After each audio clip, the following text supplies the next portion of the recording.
What's going on, everyone? DSP here with another episode of DSP's Inbox. It's been a couple weeks since the last time we did one of these, and therefore a lot of good questions have accumulated. I've actually got 3 full pages this time.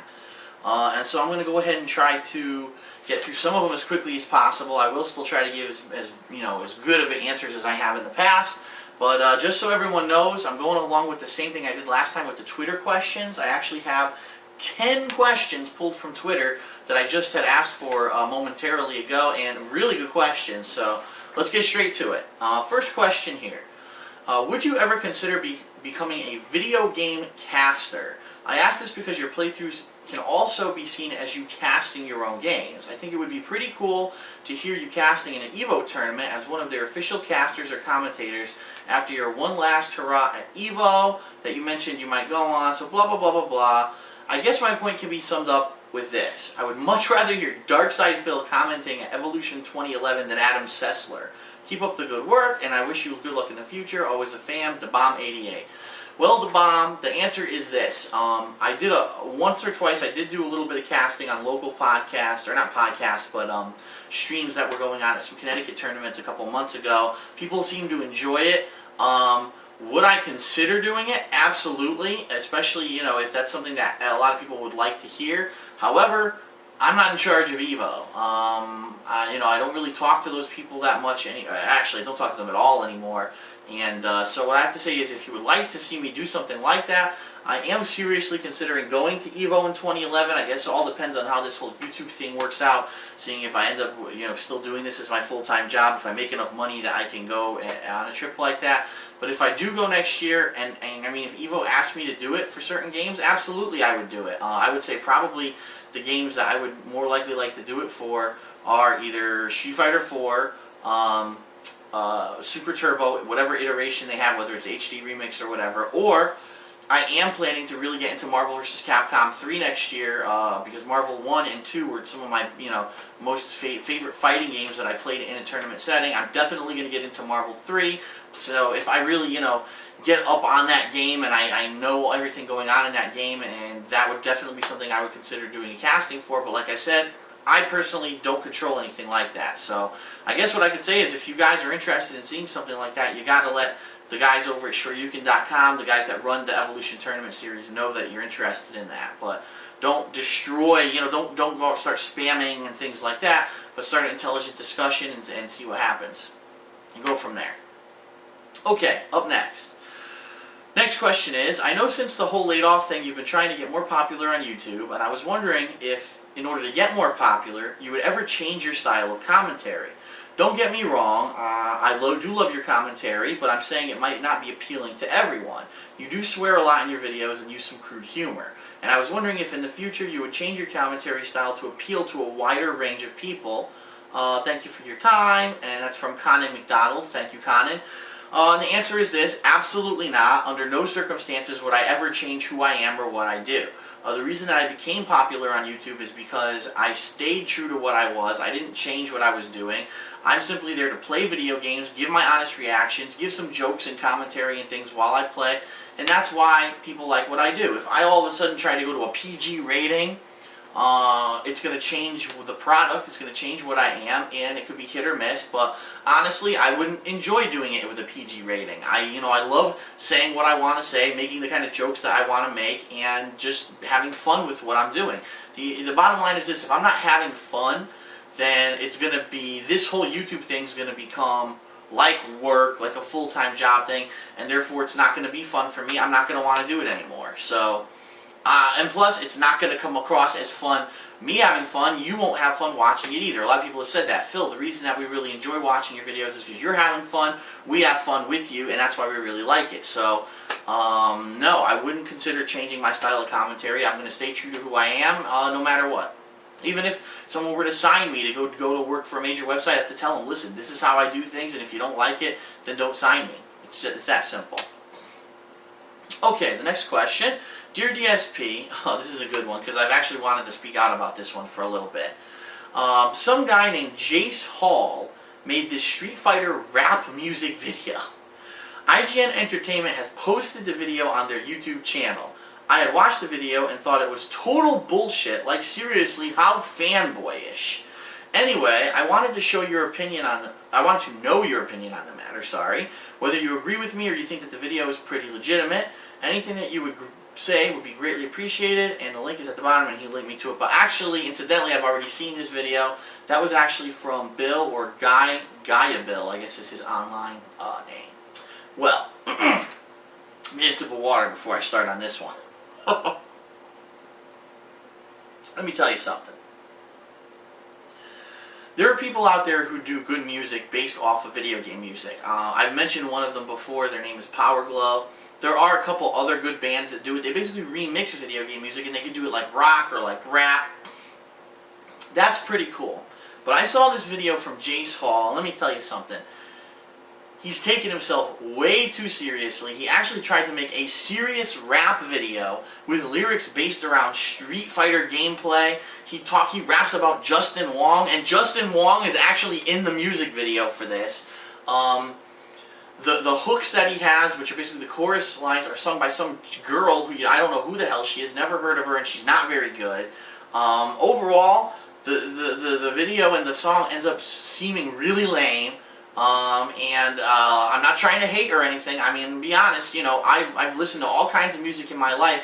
The song sucks. And what I have to kind of say, and I know this is going to sound hateful, but when you see stuff like that, when you see someone who's like a gamer and he's trying to make out like he's a serious rap artist and trying to turn Street Fighter into a rap theme, this is the reason why gamers get a bad rap and get called nerds all the time. Because I'll tell you right now, watching that video, I was embarrassed. I was embarrassed to be a Street Fighter player if people are going to watch that video and think that the kind of people in that video and the guy rapping in that video are indicative of people who play Street Fighter. So I kind of grinned, kind of turned a little bit green when I watched the video.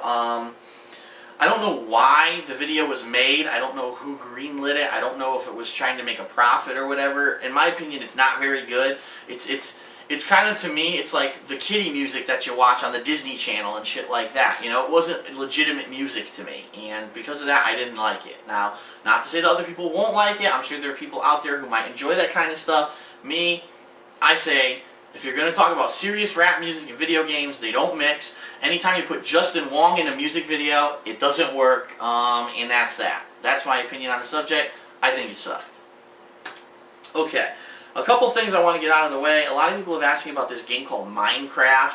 I watched a video of it on YouTube for like maybe 5 minutes. It looks to me like someone took an engine of like one of those old first-person shooter games from the 90s, like Hexen or something like that, a Doom-style game, and they made this really odd-looking game. I don't understand what the fad is, why so many people are interested in this game. A lot of people have asked me about playing it.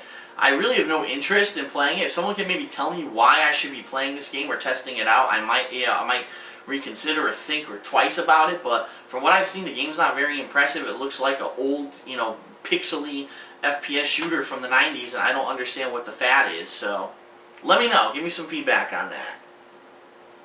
Yes, for the 1,000,000th time, I will be doing the Red Dead Redemption DLC Undead Nightmare. I know I haven't done the other DLCs that came out for the game simply because they were multiplayer expansions that really didn't add much besides maybe a new multiplayer map here or there, a new character here or there. This one is actually a legitimate single-player campaign being added to the game. I do still have Red Dead Redemption, and I am looking forward to playing that DLC. After I play that one, I'll probably get rid of the game. So I know it's coming out this month. I'm not sure of the exact release date, but when it comes out, be sure I will be checking that out. There, so those two are now out of the way. This next one's hilarious. And it starts, here we go. Phil, I'm not accusing you of plagiarism. So wait a minute, the beginning of his question is, I'm not accusing you of plagiarism. So you know this is going to be a good one. But did you take these ideas for DSP Tries It in your wrestling show from the Cinema Snob and Spoonie's Wrestle websites? And that's from Kavinsky. First of all, a lot of people know that I do watch content from the website That Guy with the Glasses simply because I talk about it from time to time. I've talked about the Nostalgia Critic, for example, and in some comments on videos I have referenced Spoonie from here and there. I do watch their stuff from time to time. Now let me ask you the question. His question is, Cinema Snob does a series where he tries different things, different foods, different drinks, and comments on it. Spoonie does a series called Wrestle Wrestle where he weekly talks about wrestling. Am I plagiarizing off of them? Let me ask you something. If I talk about a movie and what I feel about the movie, am I plagiarizing Siskel and Ebert? If I go fucking wipe my ass, am I plagiarizing Charmin? I mean, this is crazy. Did I come up with the ideas for these shows to rate stuff or talk about a subject matter? Absolutely not. People have been doing that since the dawn of time. They give their opinions on things. So for you to think that any time that someone does a show where they're giving their opinion on something, that means it's plagiarism, you're wrong. You're off base. What plagiarism means is if you actually steal content from someone's show or book or something like that. So for example, on Spoonie's show Wrestle Wrestle, if I completely lifted a paragraph of what he was saying on that show of commentary on a wrestling show, and I copy and pasted it into my show and completely just copied what he was saying, yeah, that's plagiarism. But the honest truth is I don't watch Spoonie's Wrestle Wrestle. And I've only seen one episode of it ever, that was months ago. And it's cool that he does a wrestling commentary. I've wanted to do something like a wrestling commentary for a long time now, but I haven't had a chance to do it because I've been so busy and I had a full-time job that was taking up my time. Now I actually have the time to watch all the wrestling shows, to watch the pay-per-views as I've been doing over the past 2 weeks, and therefore I have the time to make this new wrestling show. Has nothing to do with the fact that anyone else is doing a show. I mean, that's kind of ridiculous. Do you know how many other people do wrestling commentaries online, whether it's in a podcast form, a video form, a written text form? I mean, there's got to be thousands of them. So for you to say that I'm plagiarizing these people is completely off base, and you don't actually understand what the word plagiarism means. So, incidentally, I mean, and the other thing about Cinema Snob doesn't even get as close to as many views as I do, so for you to think that I'm plagiarizing a guy that basically isn't even close to as popular as me is kind of ridiculous. But no, I'm not copying anything from these people, and I'm going to continue on with my own series, and that's that. So please, before you start making accusations like that, look up the word in the dictionary and try to understand what the hell it means. Knuckleheads. Okay. This next question. Alright, let's just roll through it here. Hey Phil, I wanted to know how you managed to get to the point where making a video where you talk directly to the camera, I guess like this one, is almost natural. I remember a time where you didn't appear in front of the camera and a lot of people wanted to see you in person. And that is actually true. Back in 2008 and halfway through 2009, I had never shown myself on camera because all I'd done was playthroughs of video games, and people were like, oh, we're demand to see DSP, we can't wait to see what he looks like, and people had all these conceptions of what I was going to be, what kind of a person I was going to be. Did it take time to adjust talking to a camera? Okay, and that's pretty much the gist of his question. That's from Column, I can't say his name, in the UK. Great question.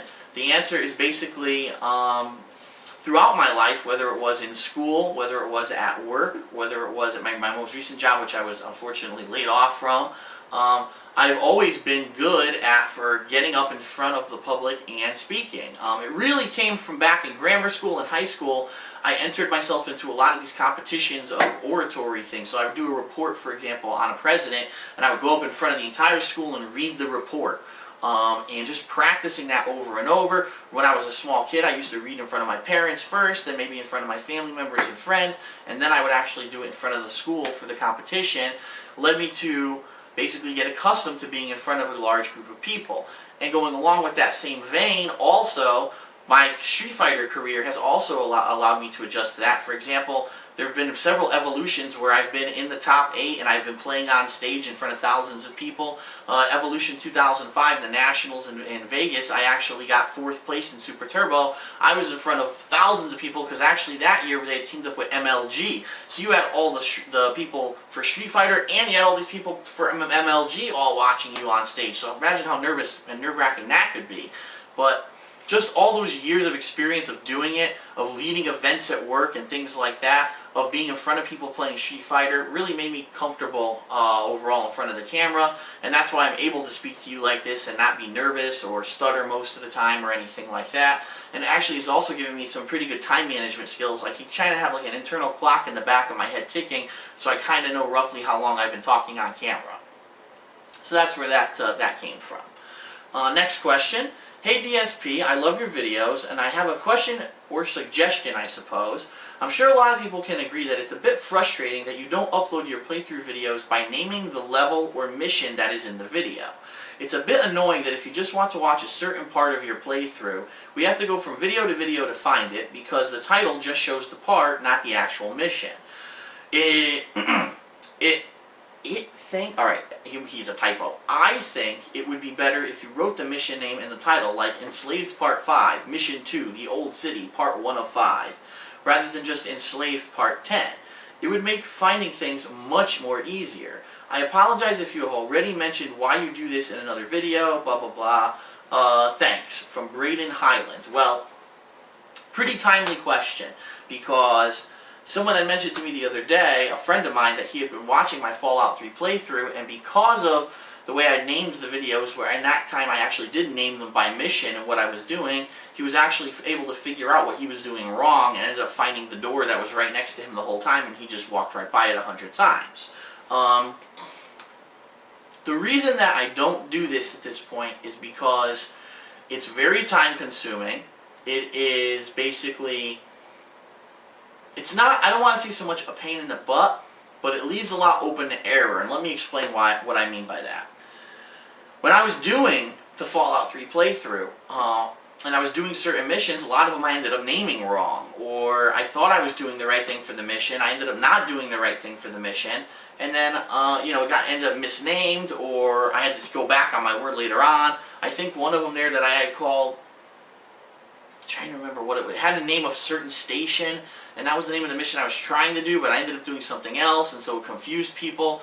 The other thing is a lot of these games aren't clear. A lot of these games aren't cut up into predefined chapters, and therefore it would be hard for me to say, for example, oh, this was Chapter 3, Live and Let Live, Part 1. Because sometimes the game doesn't even outright tell you the name of the chapter. Like, you may know after you get the achievement that they named the chapter a certain thing or something like that. The bottom line is, if I were to do that and name every single part, specifically what part of what game I'm in and what I'm doing in that video, number one, it would take a lot more time for me to get videos up because I'd have to look at all that information. And number two, completely honestly, I would probably either have to use online guides or strategy guides in order to figure out that I'm naming the things correctly. Right now, for the 99% of my games, I don't do that. I don't go online and look stuff up unless I get completely stuck and I don't buy the strategy guide. So I guess to answer the question is, for a game like Fallout New Vegas that I'm about to play, more than likely, I have to admit, I probably will buy the strategy guide for that game, because when you look at a game like Fallout, those games have so much content in them, you don't want to end up turboing by a bunch of cool stuff and missing it. This is actually what I did with Fallout 3. I played through the game once, the main story. I did some side missions as I came up upon them, but most of them I ended up skipping. And then after I beat the game, I went back and did optional missions based off of what was in the strategy guide, and I was able to do it based off of that. So what I'll probably end up doing is, for New Vegas, if I buy the strategy guide, I will be naming the videos like that. But if I don't, it's going to be too difficult. And I do apologize to people, but the bottom line is this. I do playthroughs. I don't do walkthroughs. I know I've been saying that for a long time. You could use my videos as a guide to beat the games, but for the most part, people just watch my videos to see if I'm enjoying the game, to see what my opinion is of the game at that time, not necessarily how to beat a certain puzzle or defeat a certain boss or find a certain door. And that's why it really hasn't been that much of a concern for me to name the videos specifically each chapter. Now, if I find there's an overwhelming feedback that people want that, then I'll look to do it, but that means that I'll have to buy the strategy guide basically for every game, so I know the actual names of what I'm doing and things like that. So give me some feedback. For the most part, I don't think it's been that big of a concern, but if it is becoming a concern, I can look to do it in the future. It's just going to be a lot more work for me. Alright, so we're about halfway through now, so I'm going to go ahead and split the video. And when we come back in part 2, we'll finish up all of the questions that I got in the DSP inbox email address, and also we'll address the Twitter questions. Thanks a lot. I'll be right back.